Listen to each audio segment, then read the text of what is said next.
I've just been slimed at Burgeo Academy. Coming up on Here and Now, I'll take you inside the doors of the school and we'll find out what makes it tick or stick. What is this? What a mess. Not so long ago, I got to go to another beautiful part of Newfoundland, and that was Burgeo. And while I was there, I visited Burgeo Academy, and I want to give you this profile of a remarkable school to take a look at the pros and cons of a school in an outport.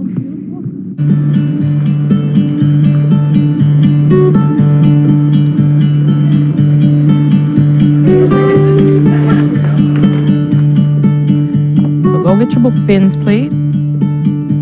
I came home in 2000, and I intended to come back for 6 months, and that was 18 years ago.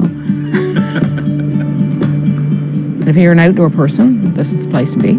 There's a lot of kayaking, and people have cabins and boats and trailers. It's a very pretty place, no question. I think it's the most beautiful place on our island. Thank you. You're welcome. Tell me a bit about these kids. What are they like? Absolutely fantastic. I'm a little bit biased. Miss Hare is a really nice teacher. She's fun. And we go on lots of field trips. I think in a combined class, sometimes they become more independent. They learn to get along with people who are not in their age group. And the older ones take care of the younger kids from the time they come in the door.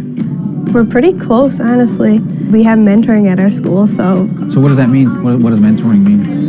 It's a program, so once a week, each of us have like a mentee, and like we do like different things with them, so like crafts and like games. And, Okay, so grade 12s, grade 11s helping out? yeah, the kids. older people with. It's kind of nice. Yeah. We have 91 students in our school. We have actually 17 staff completely. We're almost like a big family. You know, everybody knows everybody. That can be good and bad, but you know, we know our kids. You know, every teacher here knows every kid. The other thing is, no one lives here, I say, further than 5 minutes away from the school. It's fairly safe down here. And our kids can go outside and play. They can go to the playground by themselves. They can ride their bikes around town and that kind of thing. They can have some semblance of freedom that in a larger center you may not be able to have.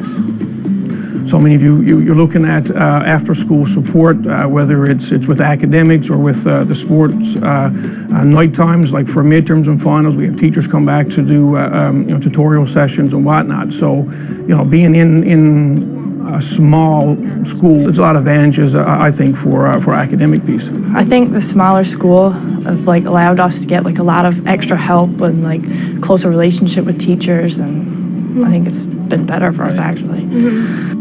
You know, the other thing you know, you'll look at is we're away from some of the things that bigger centers would have. You like look at Corner Brook, you've got Marble Mountain, you know, you got your theaters and whatnot. The cost right now for us to rent a school bus to go to, let's say, Corner Brook, you know, you're looking at probably around $1,000 to $1,200. So I mean, just being away from the bigger centers can be a certain challenge. For those of us that have chosen to stay, there are a lot of advantages. People make it work. A lot of the men go away to work, and some of the women in the wintertime. You try to find things to help you stay here. You know, I'm sure it's no surprise to anyone. I mean, when it comes to rural schools, your enrollment is reducing.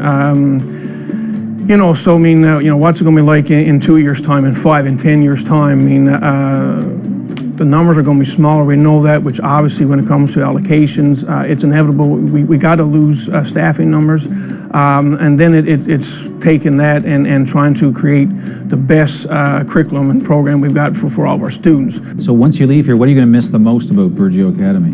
The help, probably. Yeah, a lot. And like just the closeness of everybody. Like our class only has 12 people, and like that's the biggest class in the school. So it's going to be a lot different. Coming to work with dealing with our students, you know, our community involvement. We have awesome volunteers. Again, I think it's just with regards to it's one big happy family. It's going to be very interesting where we're going to be to in 10, 15 years down the road. So I guess time will tell, and we'll see what happens. I wouldn't leave this place for anything.